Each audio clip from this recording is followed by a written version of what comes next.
Sí, ya estoy. ¿Ya estamos? Sí. Bueno. ¿Dónde? Copiar el enlace. Hola. Feliz Outlander Day para todos. Chin chin. Espero que hayan subido sus selfies arrobando a Outlander Stars con el hashtag Outlander Day, hashtag World Outlander Day. Somos Gabs, arrobándonos a nosotros en Instagram. ¿Sí? Así festejamos todos y por ahí eligen alguna de nuestras fotos para subir los de Stars. Vamos a retomar nuestra aventura de la maratón. Vamos a empezar a leer el libro 9. Les quería comentar también que todos los libros los pueden rastrear y leer en el canal de YouTube. Están todos subidos en las listas de reproducción. Buscan el libro que quieran leer y lo van a encontrar. Como también en los archivos de multimedia del grupo, buscan álbumes y cada libro tiene su álbum. En el canal de YouTube tienen un montón de cosas interesantes también para ver, las entrevistas, los saludos de los actores, las charlas, todas las charlas que tuvimos, toda la actividad que hemos realizado. Hay montones de cosas para que se entretengan y se diviertan. Les recuerdo también nuestra presencia no solo en Facebook, en Instagram también, y en YouTube, también tenemos el Twitter y en nuestro canal de Telegram. Ahí subimos todas las novedades como la película de Sam, que ya está subida con una buena calidad y subtitulada en español. Y ahí veremos, ya saben qué. A partir del 16 de junio. Falta poquito, se acaba la sequía. Bueno, vamos a empezar a leer. No se olviden también del grupo Emprendedoras, donde están todas las actividades de las chicas que hacemos alguna cosa por otro lado y que tienen para elegir, para ver lo que hacemos. Es Emprender Outlander Argentina Capsans en Facebook, ¿sí? Bueno, vamos a empezar con la lectura de este maravilloso libro que se hizo esperar 7 añitos, pero ya lo tenemos en nuestra versión en español y lo vamos a empezar a disfrutar juntas en la cofradía. Encontré una frase que me encantó para empezar de Louisa May Alcott.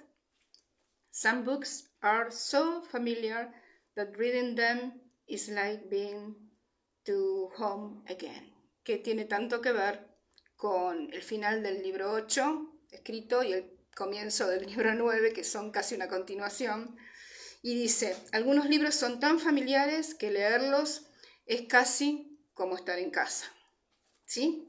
Arrancamos entonces con este maravilla, nuestro libro 9, Cuenta las abejas que me he ido.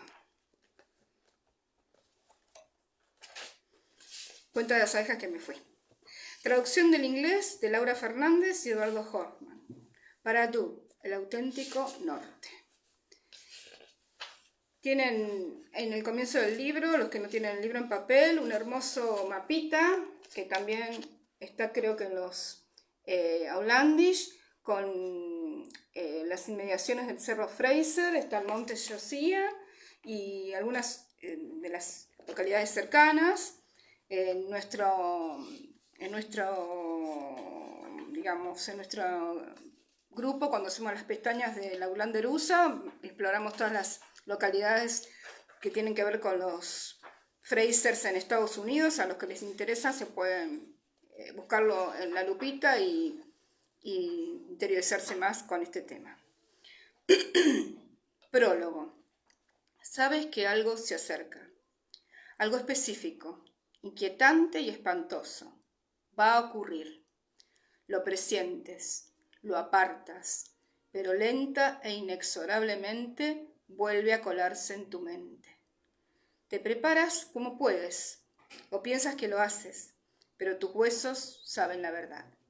No hay forma de esquivar, aceptar o reducir el impacto. Llegará y estarás indefenso. Esas cosas se saben, y sin embargo, por algún motivo, nunca piensas que vayan a ocurrir hoy. Primera parte. Un enjambre de abejas en la carcasa de un león. Capítulo 1. Los Mackenzie están aquí. Cerro de Fraser, Colonia de Carolina del Norte, 17 de junio de 1779.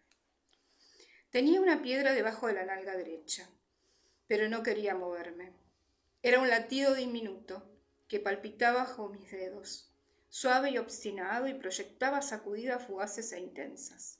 Los espacios que se extendían entre ellas eran infinitos, como mi conexión con el cielo negro y las crecientes llamas del fuego. «Mueve un poco el culo, Sassenach», dijo una voz junto a mi oreja. «Necesito rascarme la nariz y está sentada en mi mano». Jamie movió los dedos por debajo de mi cuerpo y yo cambié de postura. Me volví hacia él y me acomodé sin soltar a la pequeña Mandy de 3 años que estaba completamente dormida en mis brazos. Él me sonrió por encima del pelo revuelto de Jem y se rascó la nariz. Debía de ser más de medianoche, pero el fuego seguía bien alto y la luz se reflejaba en su barba incipiente y brillaba con tanta suavidad en sus ojos como el pelo rojo de su nieto y en los pliegues oscuros de la vieja colcha con la que estaban tapados. Al otro lado del fuego, Brianna se rió de la forma en que se lo hacen los adultos por la noche cuando tienen niños dormidos cerca. Apoyó la cabeza sobre el hombro de Roger con los ojos medio cerrados. Parecía agotada. Tenía el pelo sucio y enredado, y la luz del fuego proyectaba profundas sombras en su rostro, pero se la veía feliz. «¿Qué es lo que te parece tan divertido, Anian?», preguntó Jamie mientras colocaba a Jem en una postura más cómoda. Jem se estaba esforzando para seguir despierto, pero estaba perdiendo la batalla. Bostezó y sacudió la cabeza, parpadeando como un búho aturdido. «¿Qué es tan divertido?», repitió, pero arrastró un poco la última palabra y se quedó con la boca entreabierta y la mirada vidriosa.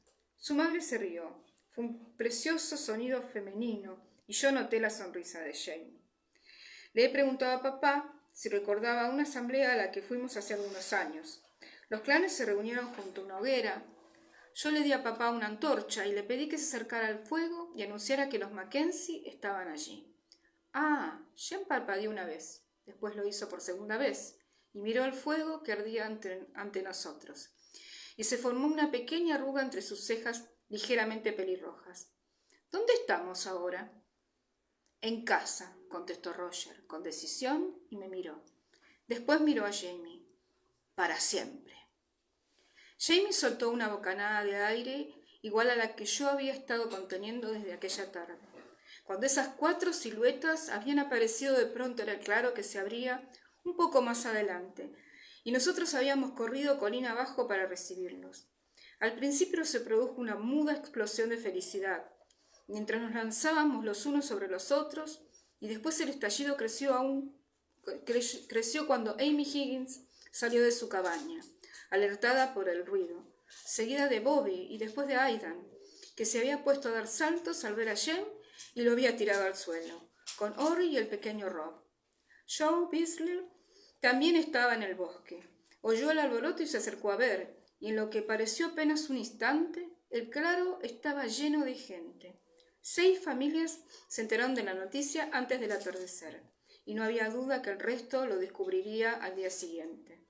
La inmediata demostración de la hospitalidad propia de las Highlands había sido maravillosa. Muchachas y mujeres habían regresado corriendo a sus cabañas a buscar lo que fuera que estuvieran horneando o tuvieran en el puchero para la cena. Los hombres habían recogido leña y, a petición de Jamie, la habían apilado en el cerro donde se erigía el perímetro de la nueva casa. Y ahí hemos recibido a nuestra familia como es debido, rodeado de amigos. Todos habían hecho cientos de preguntas a los viajeros. ¿De dónde han venido? ¿Cómo les había ido en el viaje? ¿Qué habían visto? Nadie les preguntó si se alegraban de haber regresado. Todo el mundo lo daba por hecho. Ni Jamie ni yo les habíamos preguntado nada. Ya habría tiempo para eso. Y ahora que estábamos a solas, Roger acababa de contestar la única que de verdad nos importaba.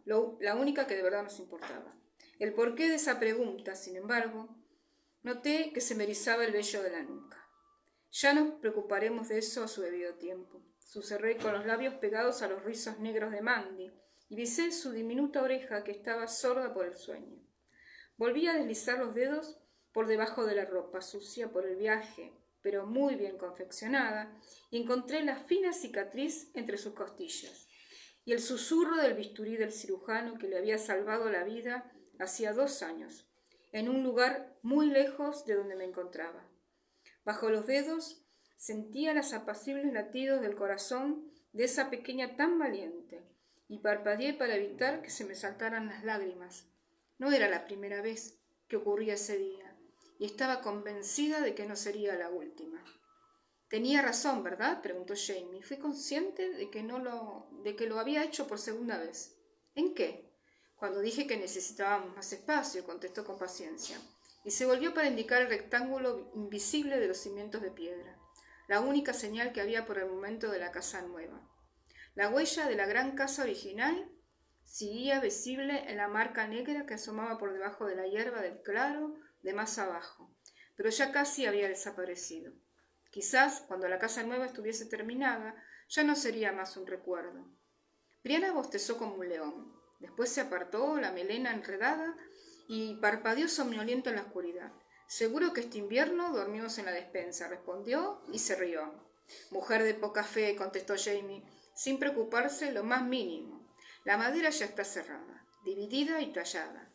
Tendremos paredes, suelos y ventanas de sobra antes de que empiece a nevar. Quizá todavía no haya cristales», añadió para ser justo. «Pero eso puede esperar a la primavera». Brianna sonrió.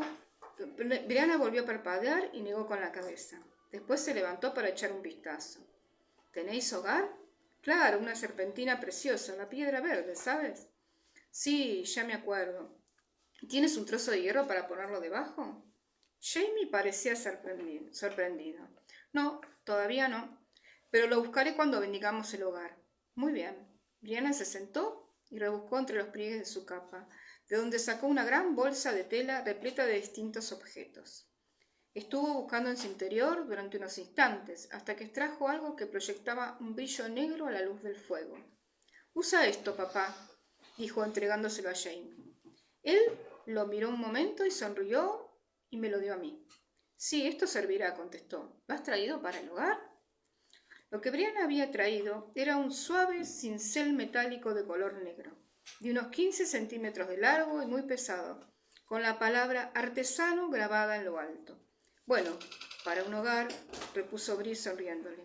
Posó la mano en la pierna de Roger.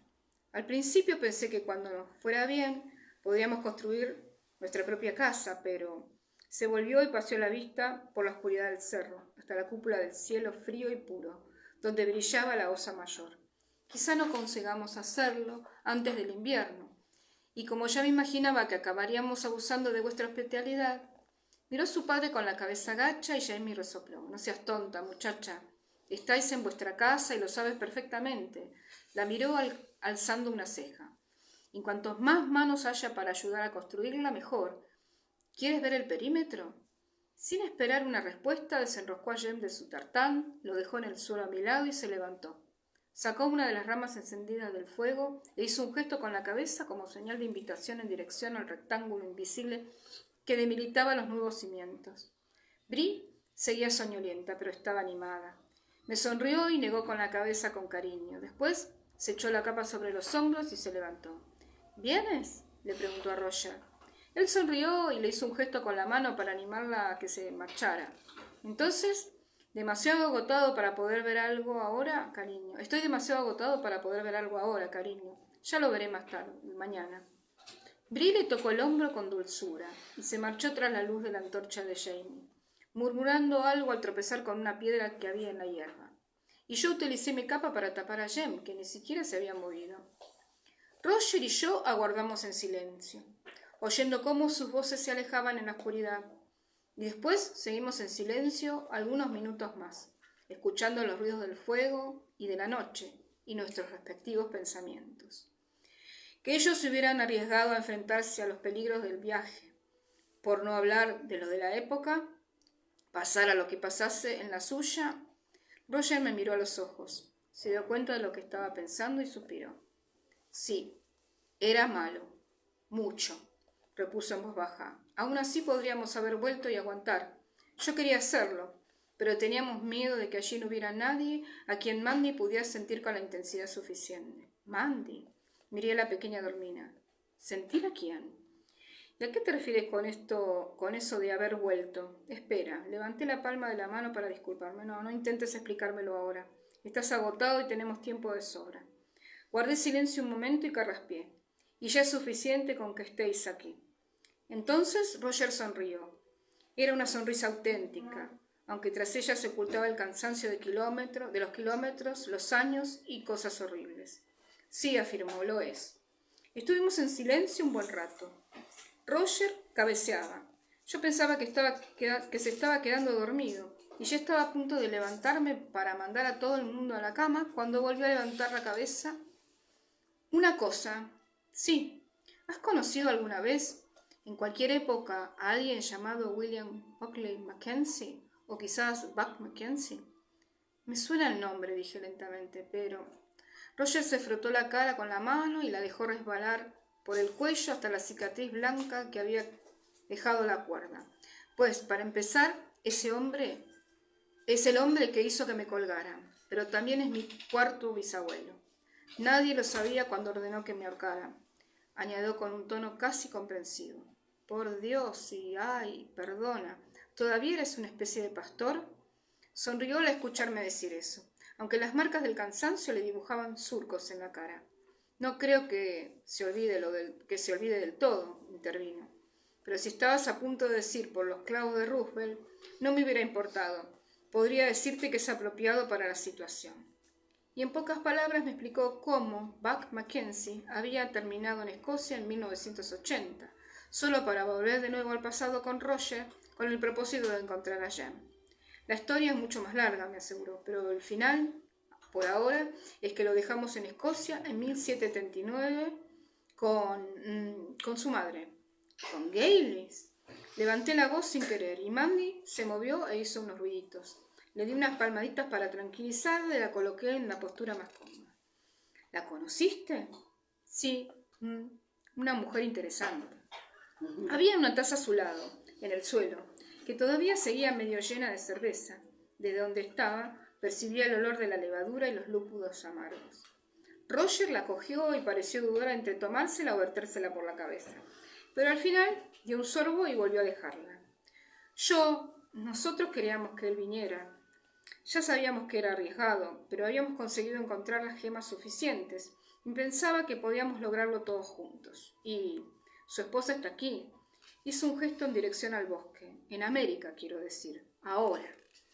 Lo recuerdo vagamente de tu genealogía, aunque la experiencia me había enseñado a no creerme siempre todo lo que estaba documentado en papel. Roger asintió. Bebió más cerveza y carraspeó con fuerza. Tenía la voz ronca y se le entrecortaba debido al cansancio.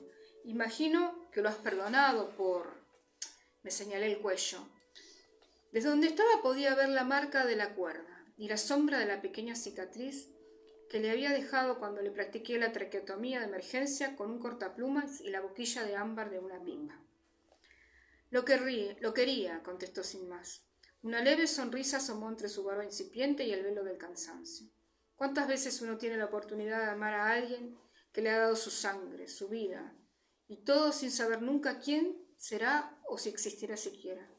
Bueno, cuando tienes hijos se corren riesgos. Afirmé y posé la mano con delicadeza sobre la cabeza de Jem.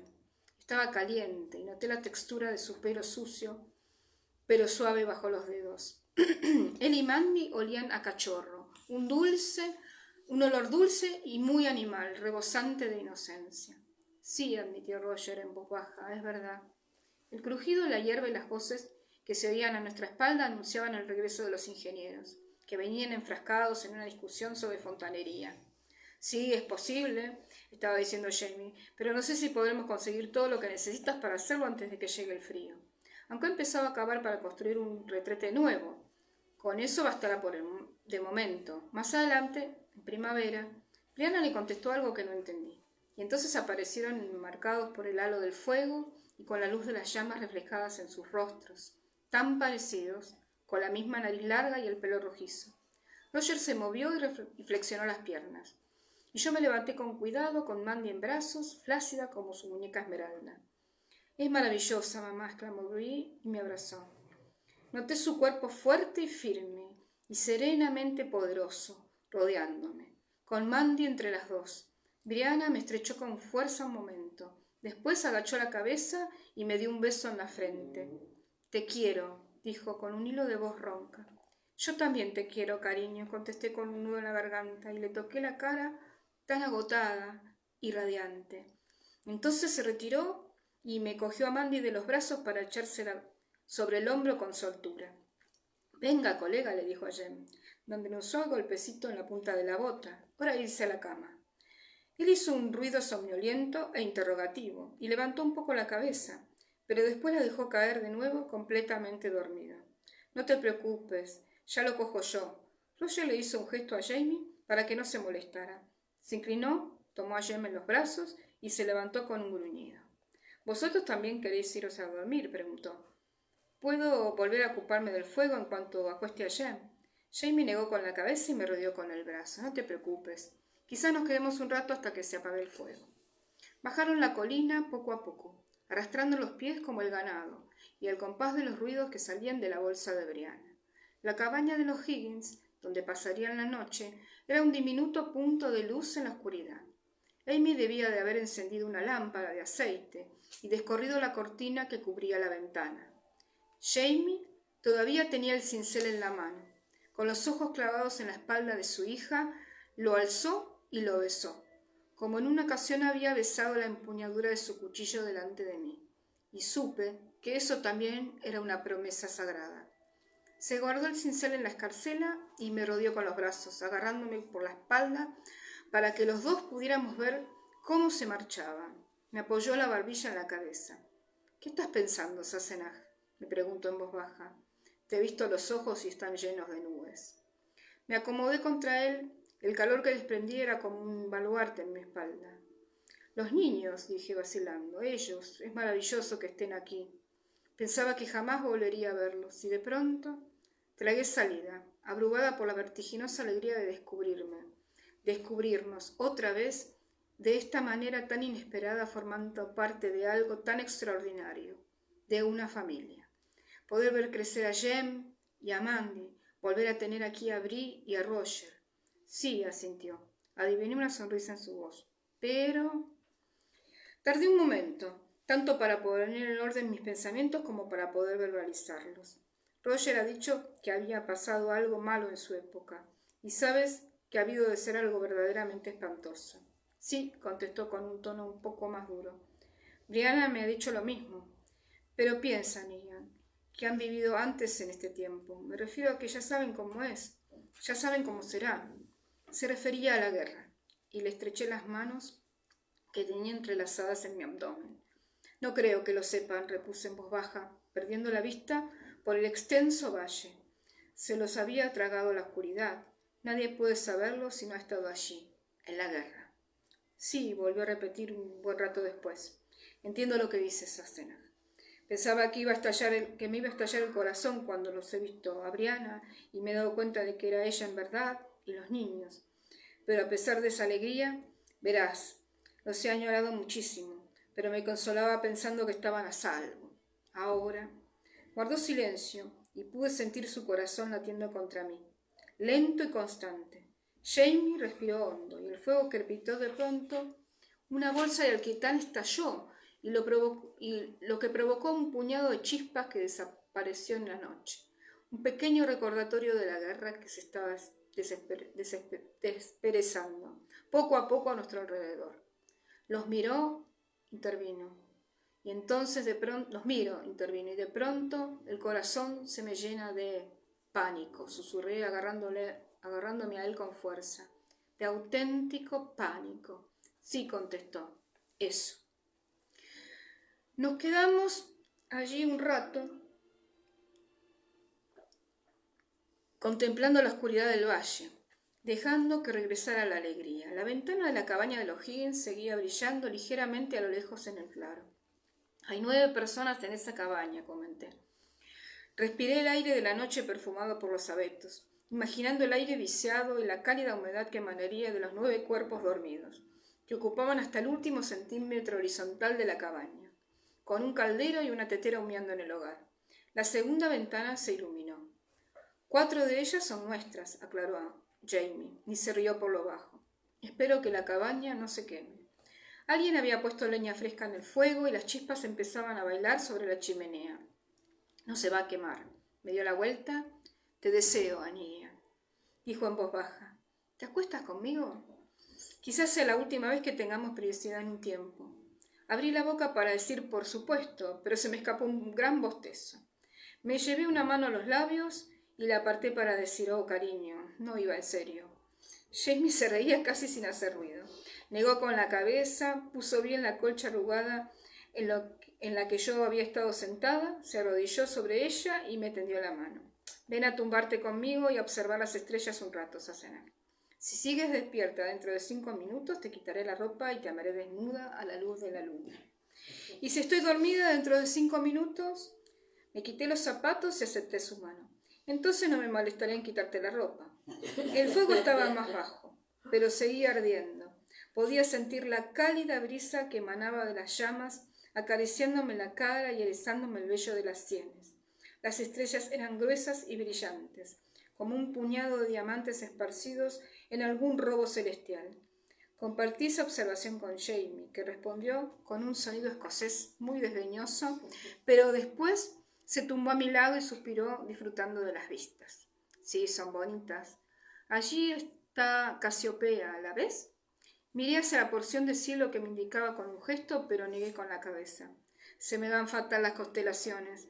Veo el carro y normalmente soy capaz de reconocer el cinturón de Orión, pero ahora mismo no tengo ni idea de dónde está. Y las Pléyades también están por alguna parte, ¿no? Forman parte de Tauro, justo al lado del cazador. Alargó el brazo para señalar. Y esa es Camelopardalis.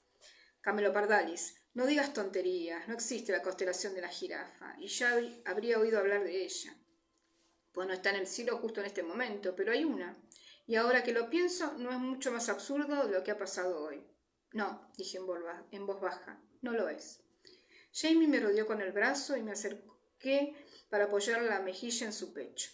Contemplamos las estrellas en silencio, escuchando el viento en los árboles y los lentos latidos de nuestros corazones. Cuando Jamie se movió y suspiró, me dio la impresión de que había transcurrido mucho tiempo. Creo que no había vuelto a ver las estrellas como esas desde la noche que concebimos a Faith. Levanté la cabeza sorprendida. No solíamos mencionar a Faith. Nació muerta, pero los dos la llevábamos en el corazón, aunque ambos sabíamos bien cómo nos sentíamos. ¿Tú sabes cuándo la concebimos? Yo no lo sé. Me deslizó los dedos por la espalda y se entretuvo dibujándome círculos alrededor en la zona inferior. De haber sido un gato hubiera levantado la cola para rozarle la nariz. Bueno, imagino que puedo equivocarme, pero siempre he pensado que fue la noche que hicimos el amor en la abadía. Había un ventanal al final del pasillo y vi las estrellas cuando iba a buscarte. Pensé que era una señal para que tuviera claro el camino. Eché la vista atrás. No solía pensar en la época de la abadía de Santa Ana, cuando él había estado tan cerca de morir por elección propia. Había sido una época terrorífica, días sembrados de miedo y confusión que se confundían los unos con los otros, noches negras de tristeza y desesperación.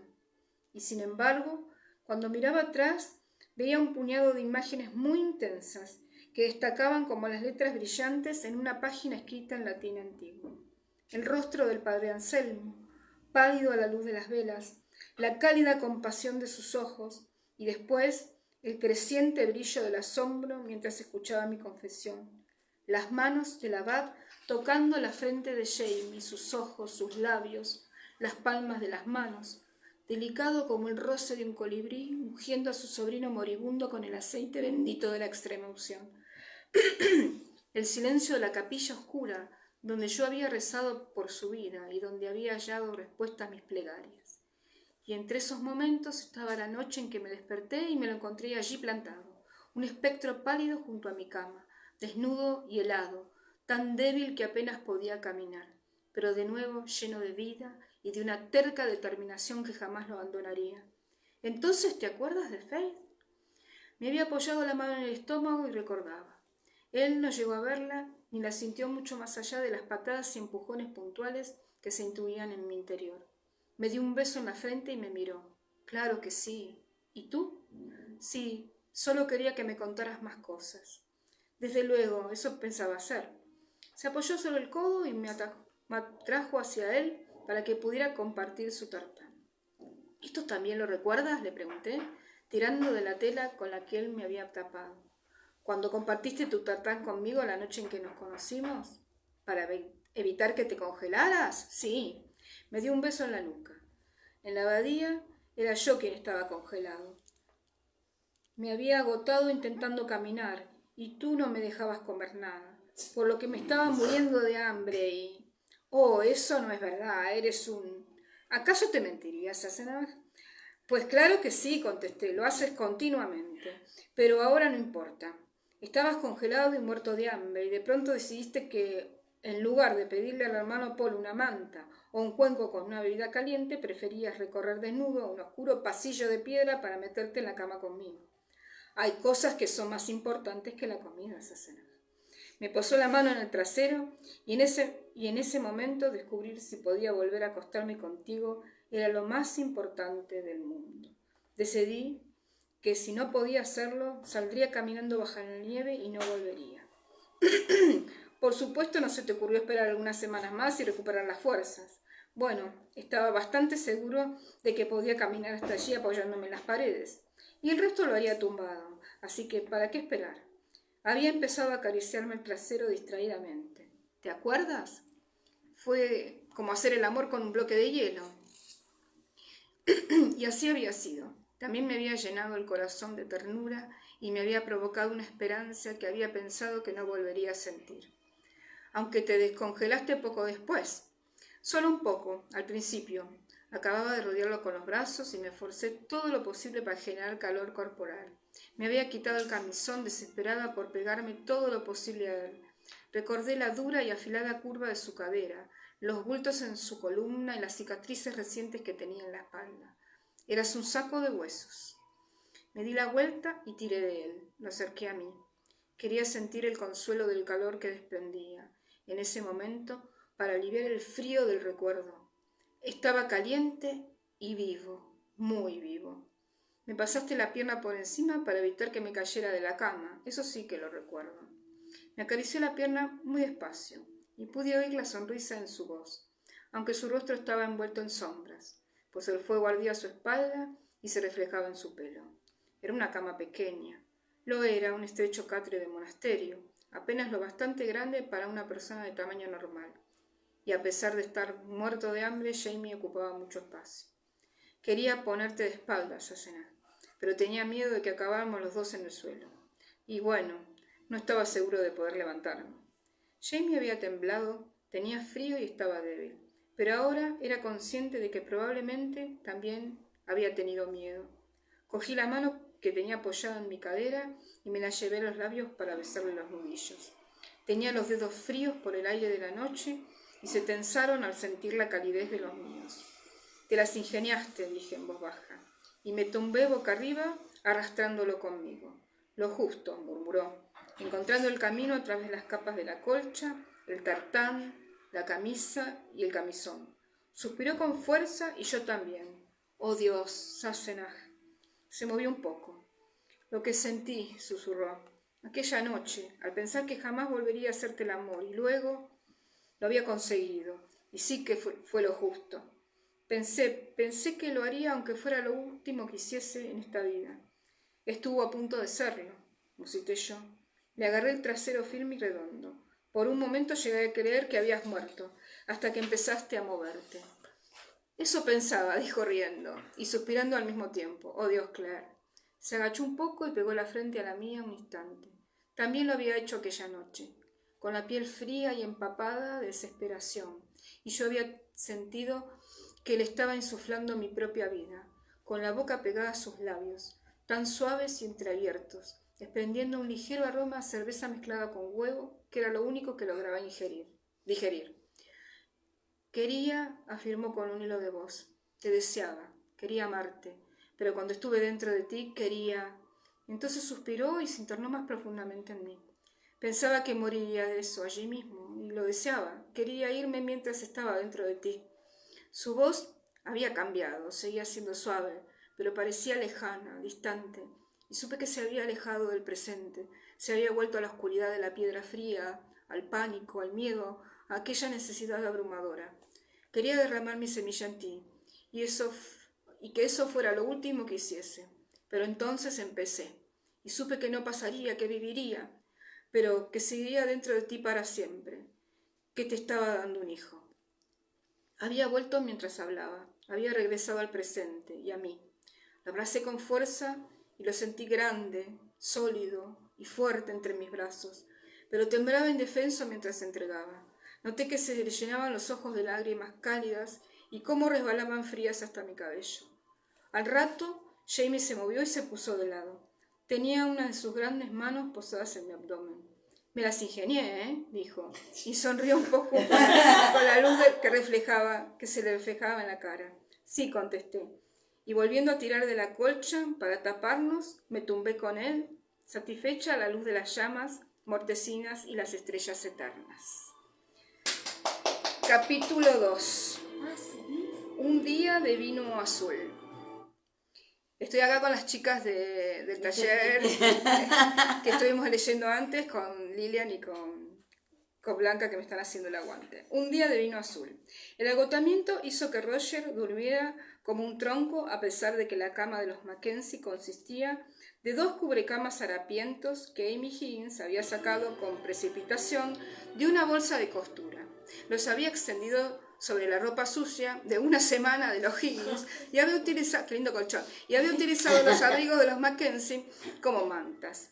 Pero era una cama calentita, también el olorcito que tendría, con los recuerdos del fuego a su lado y el calor corporal de los niños, y una esposa abrazada al otro. Roger se había quedado dormido, como un hombre que se hubiera desplomado en un pozo, con el tiempo justo para pronunciar una plegaria breve, aunque profunda, de gratitud. Lo conseguimos. Gracias. Cuando despertó, estaba oscuro y olía a madera quemada, y a los restos de un orinal recién utilizado, y sintió un frío repentino en la espalda. Se había acostado de espaldas al fuego, pero se había dado la vuelta durante la noche, y ahora veía el brillo apagado de las últimas brasas a medio metro de su cara. Venas carmesíes en las montañas de la ceniza gris y madera quemada. Echó la mano hacia atrás. Brianna no estaba.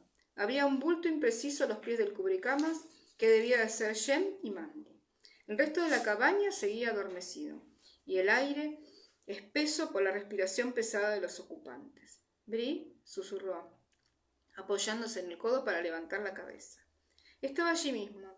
Era la sólida sombra con el trasero apoyado contra la pared junto al hogar, que se sostenía sobre un solo pie para ponerse las medias.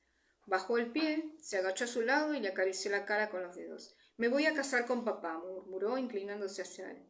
Mamá cuidará de los niños si tienes algo que hacer hoy. Estupendo. ¿De dónde has sacado? Le pasó una mano por la cadera. Brianna vestía una gruesa camisa de casa y unos calzones muy remendados. Roger notaba la aspereza de las puntadas bajo la palma de la mano. Son de papá, le explicó, y lo besó con el tinte de la luz del fuego reflejado en el cabello. Vuelve a dormir. Todavía falta 1 hora para que amanezca. La vio pasar con cuidado por encima de los cuerpos que yacían en el suelo y con las botas en la mano. Una corriente de aire frío se coló en la cabaña cuando la puerta se abrió y se cerró sin hacer ruido a su espalda. Bobby Higgins balbuceó algo con la voz somnolienta y uno de los niños pequeños se incorporó y dijo ¿qué? Con claridad y sorpresa, después volvió a tumbarse completamente dormida. El aire fresco se disipó tras el aire viciado y la cabaña volvió a quedar dormida. Pero Roger no. Él estaba tumbado boca arriba, sentía paz, alivio, excitación e inquietud, casi a partes iguales. Lo habían conseguido de verdad. Todos, no dejaba de contar a los miembros de su familia. A los 4 estaban allí y a salvo. Le venían a la mente recuerdos fragmentados y distintas sensaciones. Los dejó fluir. No intentó retenerlos o comprender más que alguna imagen suelta. El peso de la pequeña barra de hierro en su mano, sudada, y cómo se les había revuelto el estómago cuando la soltó y vio que se deslizaba por la cubierta inclinada, el cálido vapor que emanaba de las gachas con whisky, tan necesarias para afrontar una mañana escocesa gélida. Brianna, descendiendo con cuidado a la pata coja por una escalera con el pie vendado en alto, y el título de la canción My Dame Hath a Lame Tongue Crane, que le había venido a la cabeza sin poder evitarlo. El olor penetrante a la suciedad del cabello de Puck, mientras se abrazaban en la orilla del muelle y la última despedida. Días y noches fríos, interminables e imposibles de distinguir los unos de los otros, acunados por el vaivén del Constance, de camino a Charleston, los cuatro acurrucados en una esquina detrás del cargamento, sordos por el impacto del agua contra el casco, demasiados mareados para tener hambre, demasiados cansados para tener miedo, hipnotizados por el agua creciente de la bodega, observando cómo subía y los salpicaba mecida por cada nueva ola nauseabunda, intentando compartir su miserable reserva de calor corporal para mantener a los niños con vida. Soltó el aire que no sabía que estaba conteniendo. Posó las manos sobre la madera sólida que tenía a ambos lados. Cerró los ojos y dejó que todo se disolviera. No debía mirar atrás. Habían tomado una decisión y habían conseguido llegar hasta allí, al santuario. ¿Y ahora qué? Ya había vivido antes en aquella cabaña, durante mucho tiempo. Ahora suponía que construiría una nueva. Jamie le había dicho la noche anterior que la tierra que les había dado el gobernador Tryon seguía siendo suya, que estaba registrada a su nombre. Sintió una punzada de entusiasmo. Tenía todo el día por delante, el comienzo de una nueva vida. ¿Qué debía hacer primero? «Papá», le susurró con fuerza al oído una voz cargada de saliva. «Papá, tengo que hacer pipí». Roger se incorporó sonriendo y apartó las capas y camisas. Mandy daba saltitos muy nerviosa, alternando ambos pies. Un pequeño pajarillo negro se recortaba contra las sombras. «Sí, cariño», le susurró, y le cogió la mano caliente y pegajosa. «Yo te llevo al lavabo. Intenta no pisar a nadie». Mandy ya se había enfrentado a bastantes retretes hasta el momento, y aquel no la disuadió. Sin embargo, cuando Roger abrió la puerta, una araña enorme se dejó caer desde el dintel y permaneció allí, colgando como un plomo a escasos centímetros de su cara. Él y Mandy gritaron. Bueno, lo hizo ella. Lo que él emitió no pasó de ser un graznido, pero como mínimo fue un graznido varonil. En realidad, todavía no había luz. La araña era un plomo negro pegado a la silueta de unas patas, y resultaba más alarmante precisamente por eso. Asustada a su vez por sus gritos, la araña volvió a trepar con rapidez por su tela hasta el recoveco invisible que solía ocupar. «No pienso hacerlo ahí», dijo Mandy, retrocediendo hasta las piernas de su padre. Roger compartía su opinión, pero llevarla a los arbustos en la oscuridad suponía enfrentarse a la amenaza de encontrar no solo más arañas, y tal vez más grandes, o serpientes, murciélagos, sino también otras cosas que acechaban en el crepúsculo. Panteras, por ejemplo. Aidan McCallum nos había obsequiado antes con la historia de cómo se habían encontrado una pantera cuando iba al lavabo. A ese lavabo. «No pasa nada, cariño», se agachó y la cogió. «Se ha ido. Nos tiene miedo y ya no volverá. Me ha asustado, ya lo sé, bonita, no te preocupes. No creo que vuelva, pero si lo hacen la mataré». «¿Con una pistola?», preguntó esperanzada. «Sí», contestó él con fuerza. Y tras colocarla junto a su pecho, se agachó para pasar por el dintel, recordando demasiado tarde la historia que había explicado Claire acerca de la enorme serpiente de cascabel que encontró en el asiento de un retrete. Pero al final no ocurrió nada extraño, excepto que estuvo a punto de perder a Mandy por el agujero cuando la niña lo soltó para intentar limpiarse el trasero con una mazorca seca. Un poco sudoroso, a pesar del frío aire de la mañana, Roger regresó a la cabaña para descubrir que en su ausencia los Higgins y Jem y Germaine se habían levantado. Amy Higgins parpadeó asombrada cuando le dijeron que Brianna se había ido a cazar, pero en cuanto Roger añadió que se había ido con su padre, la expresión de sorpresa desapareció tras un gesto de asentimiento que hizo que Roger sonriera mentalmente. Se alegraba de comprobar que la personalidad de Jamie seguía dominando el cerro, a pesar de su prolongada ausencia. Claire le había dicho la noche anterior que habían regresado de su exilio hacía un mes. «¿Ha venido mucha gente nueva a vivir desde la última vez que estuvimos aquí?», le preguntó a Bobby, que estaba sentado en el banco junto a su huésped, con un cuenco de gachas en la mano. Muchísima, le aseguró Bobby. Como mínimo 20 familias. Un poco de leche con miel, pastor. Le aproximó el tarro de la miel con amabilidad. Como era inglés, Bobby se permitía aquellas frivolidades con el desayuno, en lugar de ponerle la austera pizca de sal propia de los escoceses. Oh, disculpa, debería haberte preguntado si todavía eres pastor. Aunque Claire le había hecho la misma pregunta la noche anterior, de todas formas le sorprendió. Sí, lo soy, dijo, y alargó el brazo para coger la jarra de leche. En realidad, tanto la pregunta como la respuesta hicieron que se le acelerara el corazón. Era pastor, pero no sabía hasta qué punto lo era de forma oficial. Era cierto que se había encargado de bautizar, casar y enterrar a la gente del cerro durante un año o más, y le había predicado, además de ocuparse de los oficios menores propios de un pastor, y todos lo habían visto como tal. No había duda de que seguían haciéndolo, pero no estaba ordenado como pastor presbiteriano, o, como mínimo, no exactamente. Quizá vaya a visitar a los nuevos, propuso con despreocupación. ¿Sabes si son católicos u otra cosa? Era una pregunta retórica. Todos los habitantes del cerro conocían la naturaleza y las creencias de los demás, y no tenían ningún problema en hablar de ello, a veces incluso cara a cara. Amy dejó caer una taza de hojalata con café de achicoria junto al cuenco de Roger y se sentó a tomarse sus gachas saladas, suspirando aliviada. 15 familias católicas, repuso, 12 presbiterianas y 3 metodistas, esos de la luz azul, ¿sabe? Seguro que querrá cuidar de su pueblo, pastor. Y quizás también haya un par de familias anglicanas. ¡Orri! Se levantó de un salto justo a tiempo de interrumpir el pequeño Orri de 6 años, que a hurtadillas y con cierta dificultad había estado levantando el urinal por encima de su cabeza con la clara intención de vaciarlo sobre Jem, que estaba sentado con las piernas cruzadas delante del fuego, parpadeando todavía medio dormido, con un zapato en la mano. Asustado por el grito de su madre, Orri soltó la urinal, sin tocar del todo a Jem, decantando su fétido contenido en el fuego recién atizado, y se marchó volando hacia la puerta. Su madre salió corriendo detrás de él, deteniéndose solo para coger una escoba. A lo lejos se oyeron airados gritos en gaélico y agudos aullidos de terror. Jem, que aborrecía las mañanas, miró los nauseabundos salpicones en el hogar, arrugó la nariz y se levantó. Se tambaló unos segundos. Después se acercó poco a poco a la mesa y se sentó junto a Roger. Se hizo el silencio. Un tronco quemado se rompió de pronto en el hogar y del desastre brotó un chorro de chispas como si fuera un último comentario acerca del estado de las cosas. Roger carraspeó. El hombre nacido de la mujer está tan hastiado de sinsabores como las chispas que vuelan hacia arriba, comentó. Bobby dejó de contemplar el hogar y miró a Roger. Tenía los ojos enrojecidos por el humo, y la vieja A que llevaba marcada en la mejilla se veía blanca a la tenue luz de la cabaña.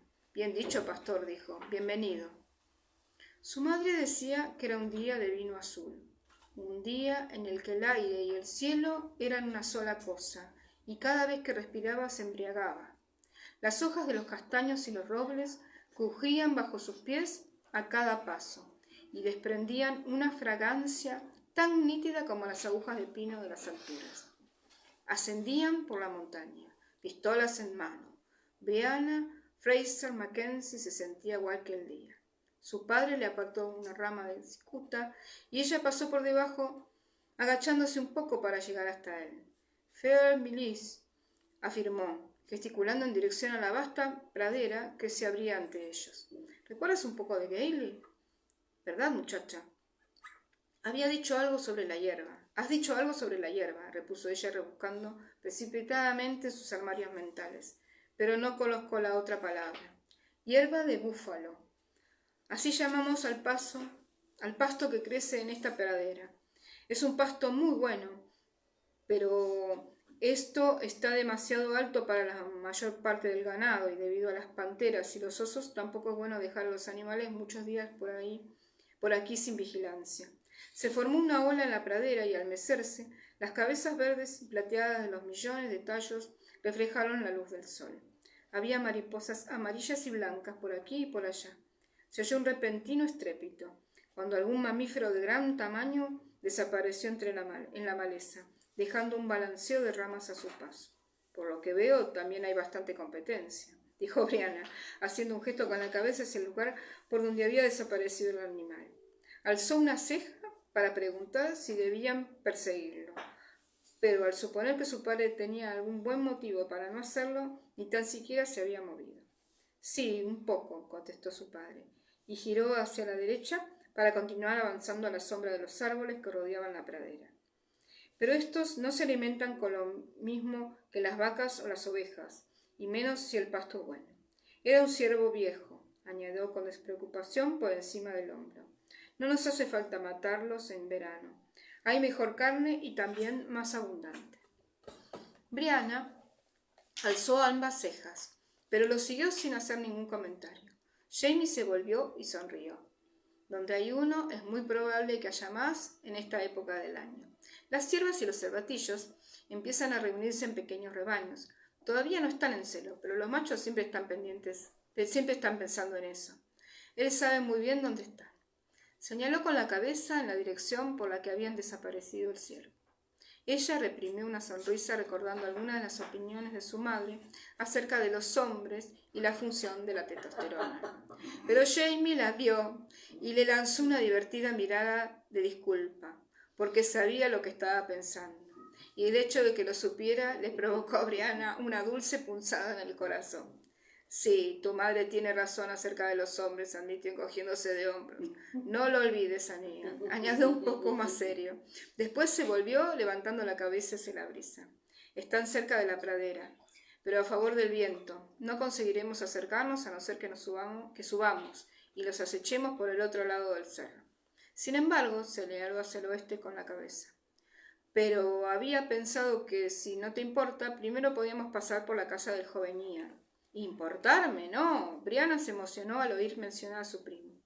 Ayer por la noche, cuando estábamos sentados delante del fuego, alguien comentó que ahora está casado. ¿Con quién se casó? Tenía mucha curiosidad por conocer a la esposa de Ian. Hacía 10 años él le había pedido matrimonio, y aunque había sido una medida desesperada y además de todo absurda, ella sabía que a Ian no le hubiera importado acostarse con ella. Más adelante, cuando los dos ya eran adultos, ella estaba casada y él se había divorciado de su mujer india, había percibido en silencio una atracción física entre ellos y la había desechado con la misma discreción. Pero seguían sintiendo mucho cariño, el uno por el otro, y esperaba que le gustase la esposa desconocida de Ian. Su padre se rió. Te gustará, muchacha, se llama Rachel Hunter, es cuáquera. Le vino a la mente la imagen de una mujercita triste con la mirada gacha, pero su padre advirtió su mirada de duda y negó con la cabeza. No es como te imaginas. Esta dice lo que piensa.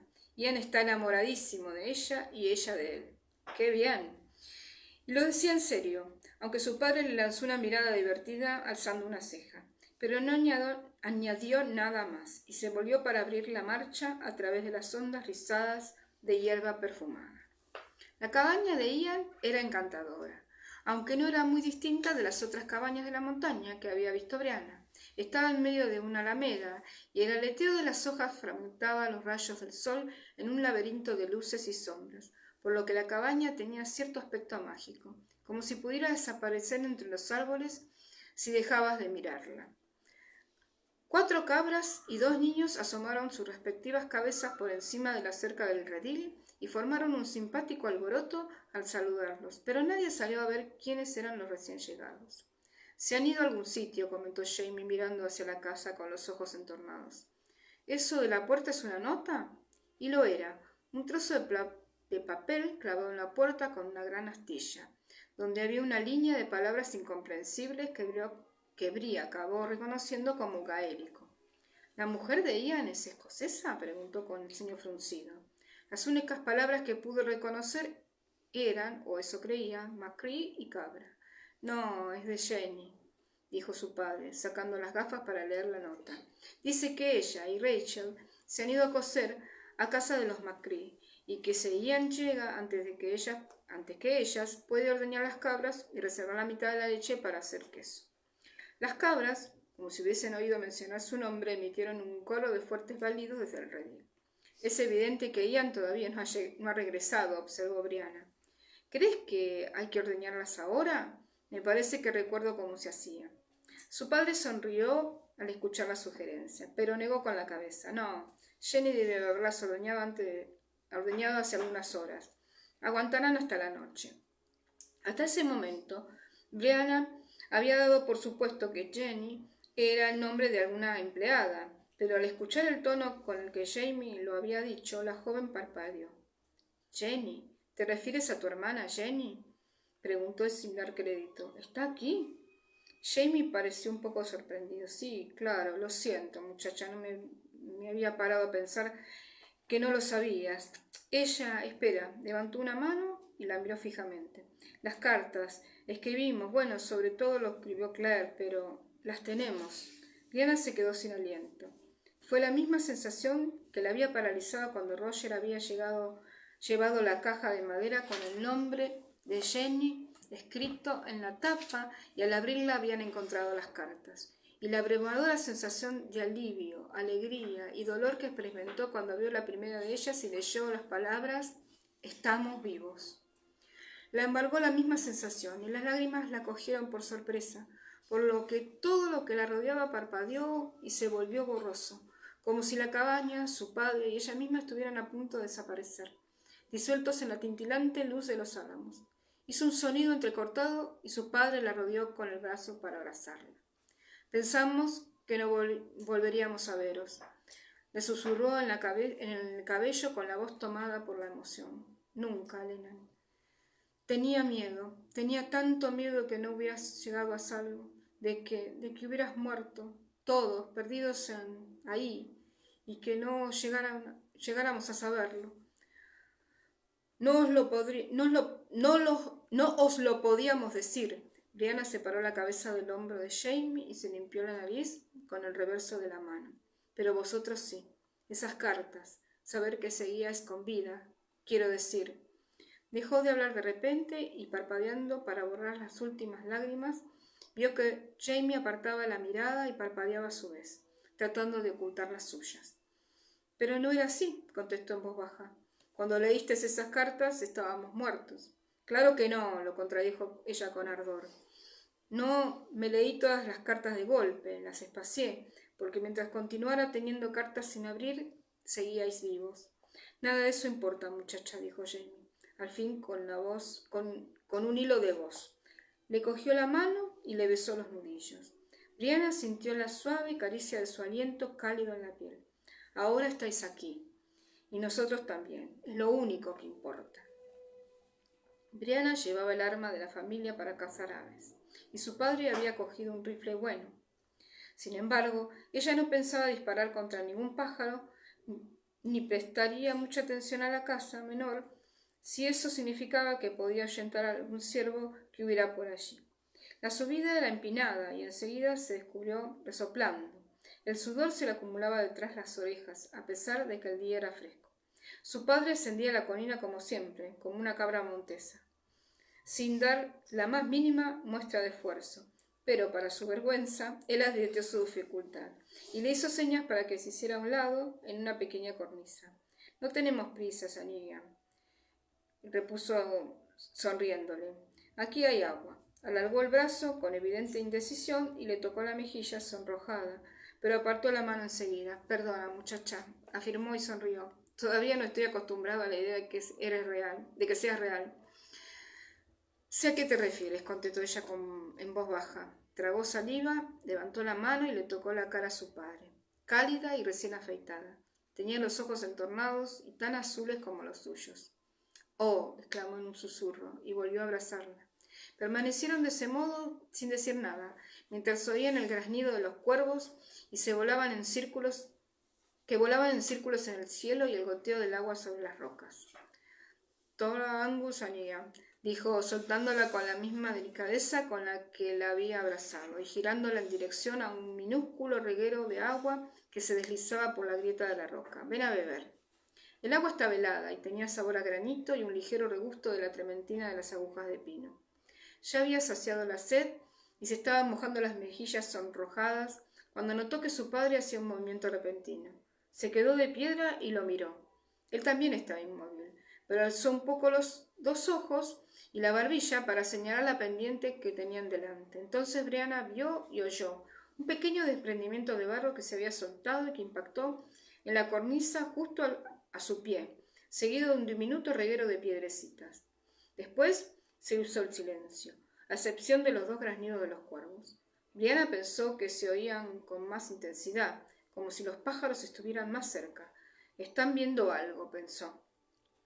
Y estaban más cerca. Uno de los cuervos bajó en picado de repente, pasando de manera inquietante cerca de su cabeza, y otro graznó en el cielo. El estruendo repentino que se oyó en el saliente que tenían encima estuvo a punto de hacerle perder el equilibrio y se agarró por impulso a un arbolito que brotaba de la pared de la roca. Y menos mal, porque se oyó un golpe y un ruido serpenteante en lo alto, y en lo que pareció el mismo momento, algo enorme cayó envuelto en una lluvia de barro y gravilla. Rebotó en la cornisa que había al lado de Brianna, envuelto en una explosión de jadeos, sangre y golpes, antes de aterrizar con un gran estrépito en los arbustos de más abajo. —¡Que San Miguel nos ayude! —exclamó su padre en gaélico, santiguándose. Miró hacia el arbusto que se movía justo bajo sus pies. Dios, fuera lo que fuese, seguía vivo. Y después miró hacia arriba. —¡Ué! —gritó una apasionada voz masculina desde lo alto. Brianna no reconoció la palabra, pero sí que conocía esa voz, y se puso muy contenta. —¡Ian! —dijo en voz alta. En las alturas reinaba el silencio, excepto por los cuervos que cada vez estaban más inquietos. —Que San Miguel nos ayude —dijo una asombrada voz en gaélico, y segundo después su primo Ian había bajado hasta su estrecha cornisa, donde mantuvo el equilibrio sin aparente dificultad. —¿Eres tú? —exclamó ella. —¡Oh, Ian! —¡Ah, caray! La abrazó y la estrechó con fuerza, mientras se reía de pura incredulidad. —¡Dios, eres tú!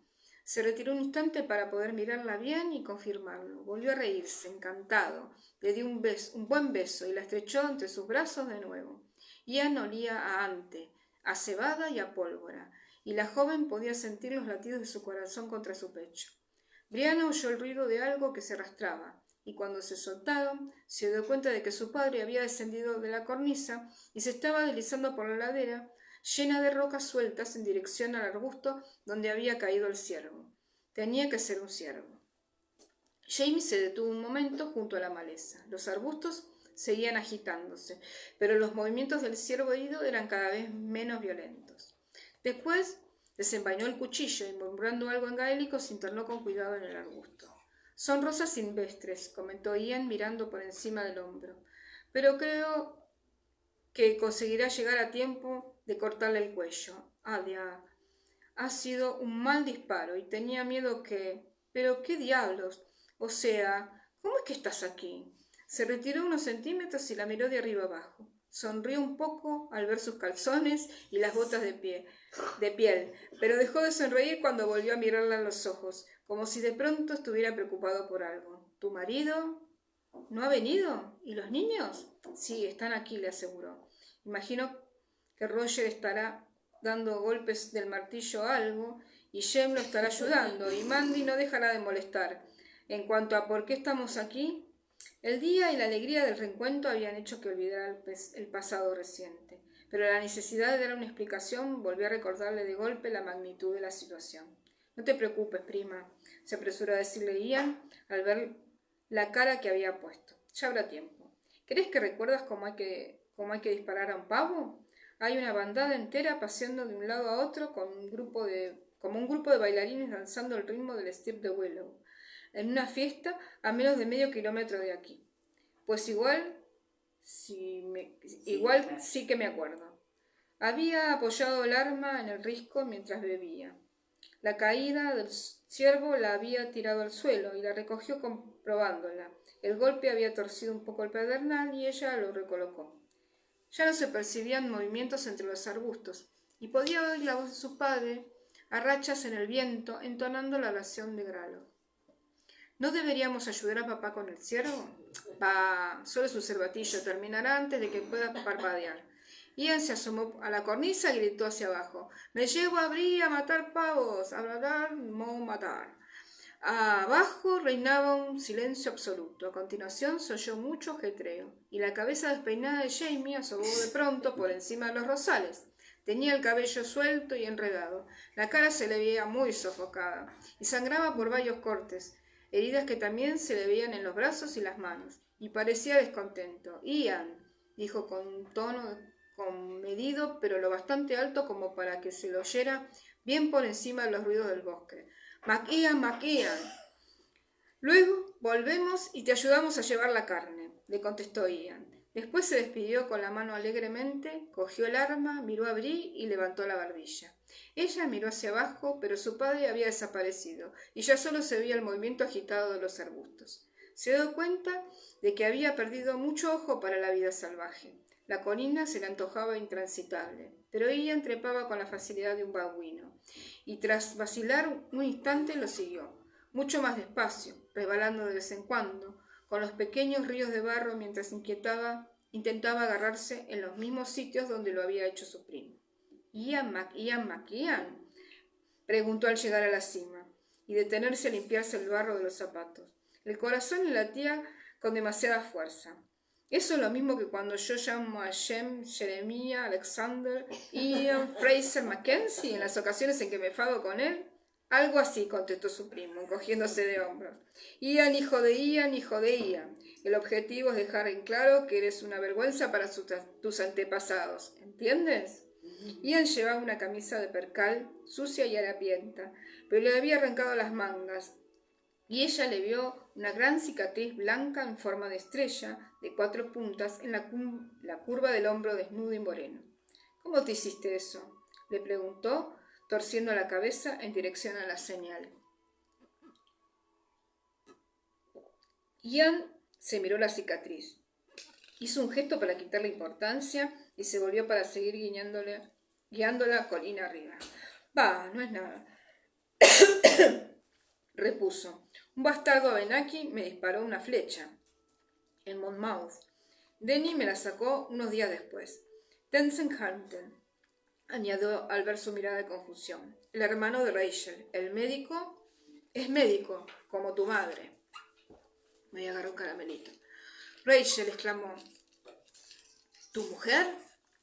Él esbozó una enorme sonrisa. «Sí», contestó, sin más. «Time do die». Después la miró para ver si lo había entendido. «Ya me acuerdo, gracias a Dios», le confirmó. «Y recuerdo más cosas. Roger ha pasado gran parte de nuestro viaje desde Escocia refrescando nuestro ale. Papá también me ha dicho que Rachel es cuáquera». Lo dijo con un tono interrogativo, mientras estiraba bien las piernas para pisar las piedras que iban encontrando en un minúsculo arroyo. «Así es». Ian no despegaba los ojos de las piedras, pero a ella le pareció que hablaba con un poco menos de alegría y el orgullo que había mostrado hacía tan solo un momento. Pero lo dejó estar. Si había algún conflicto, y no imaginaba que pudiera no haberlo, sabiendo lo que sabía acerca de su primo y lo que creía saber acerca de los cuáqueros, no era el momento de hacer preguntas. Aunque tales consideraciones no contuvieran a Ian.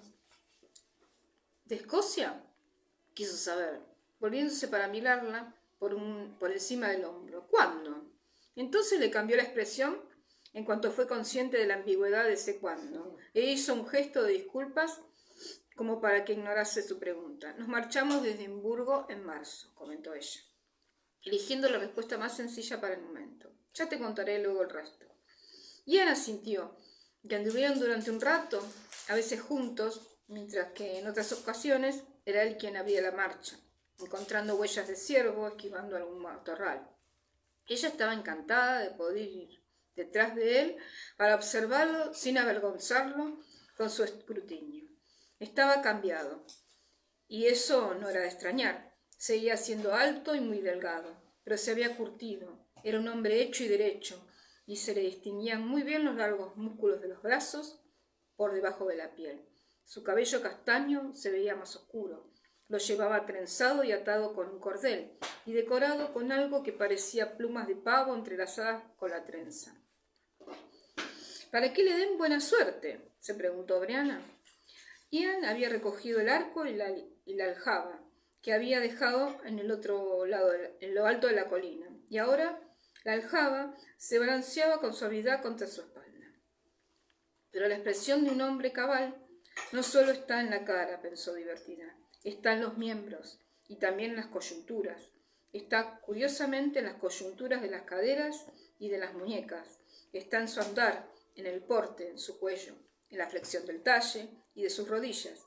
La ropa no la oculta. Ese poema siempre le había recordado a Roger, pero ahora también incluía a Ian y a su padre, a pesar de lo diferentes que eran todos ellos. A medida que subían y los árboles eran cada vez más dispersos, la brisa soplaba con más fuerza y era más fresca, e Ian se detuvo.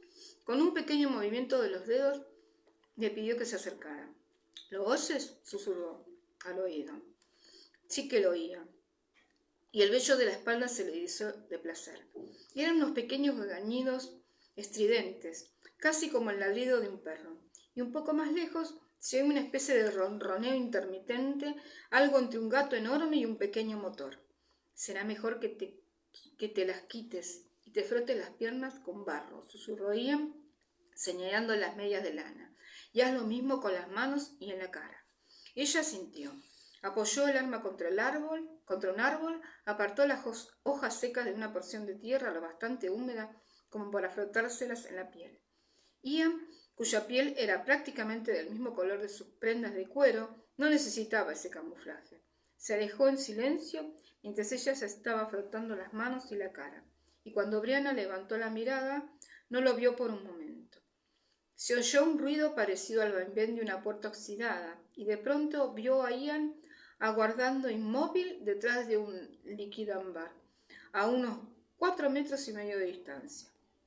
El bosque pareció dormirse un instante. Cesaron los suaves arañazos y el murmullo de las hojas. Entonces hubo un potente graznido y ella volvió la cabeza lo más despacio que pudo. Vio como un pavo asomaba su pálida cabeza azul por encima de la hierba y miraba de un lado a otro balanceando su papada roja buscando el origen de la amenaza. Brianna miró a Ian tapándose la boca con las manos, pero él no se movió ni hizo ningún sonido.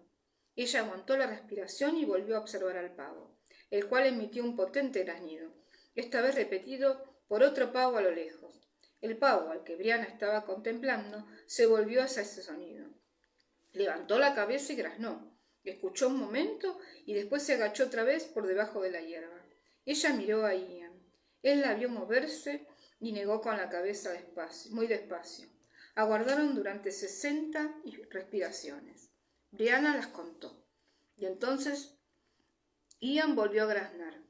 El pavo asomó la cabeza por encima de la hierba y avanzó hasta un claro cubierto de hojas, con los ojos inyectados en sangre, las plumas del pecho erizadas y haciendo vibrar su cola abierta. Se detuvo un instante para que todo el bosque pudiera admirar su magnificencia, y después empezó a contornearse de un lado para el otro, al tiempo que emitía unos graznidos fuertes y agresivos. Brianna solo movió los ojos para alternar la vista entre el animal, que se pavoneaba en el claro, e Ian, que acompasaba sus movimientos a los del pavo, descolgándose el arco del hombro, deteniéndose, cogiendo una flecha, volviéndose a detener y por fin preparando la flecha en el arco mientras el ave hacía su último giro, o el que debería haber sido el último. Ian alzó el arco y de un mismo movimiento soltó la flecha y dio un pequeño grito demasiado humano justo cuando un gran objeto oscuro se desplomaba del árbol que tenía encima. Se tambaleó hacia atrás y el pavo estuvo a punto de aterrizar sobre su cabeza. Fue entonces cuando Brianna lo distinguió. Era una hembra, con las plumas erizadas del susto, que corría con el cuello muy tieso en dirección al otro pavo, que, igual de asombrado, se había desinflado a causa del susto. De manera refleja, Brianna cogió la escopeta y apuntó y disparó. Falló, y los dos pavos desaparecieron entre los helechos haciendo unos ruidos que recordaban a los que hace un pequeño martillo al golpear un bloque de madera. el eco cesó y las hojas de los árboles recuperaron su murmullo. Brianna miró a su primo, que estaba observando su arco, y después miró el claro, donde su flecha sobresalía absurdamente entre dos rocas. Después la miró a ella y los dos se echaron a reír. Sí, bueno, dijo con una actitud filosófica. Eso es lo que merecemos por haber dejado al tío Jimmy recogiendo rosas él solo. Bueno, hasta acá llegamos con la primera parte del capítulo 2, que será completado mañana por la Sassenach o el Highlander que le toque leer mañana. Graciela Sierra. Ha sido un placer y las voy a despedir con una reflexión que es muy bonita y me parece muy apropiada. Entre los africanos, cuando un narrador llega al final de su cuento, pone su palma en el suelo y dice: aquí dejo mi historia para que otro la lleve. Cada final es un comienzo, una historia que nace otra vez. Así se abrazan quien habla y quien escucha, en un juego que siempre recomienza y que tiene como principio conducir el deseo de encontrarnos alguna vez completos en las palabras que leemos o escribimos. Es de María Teresa Andrueto. Hasta mañana.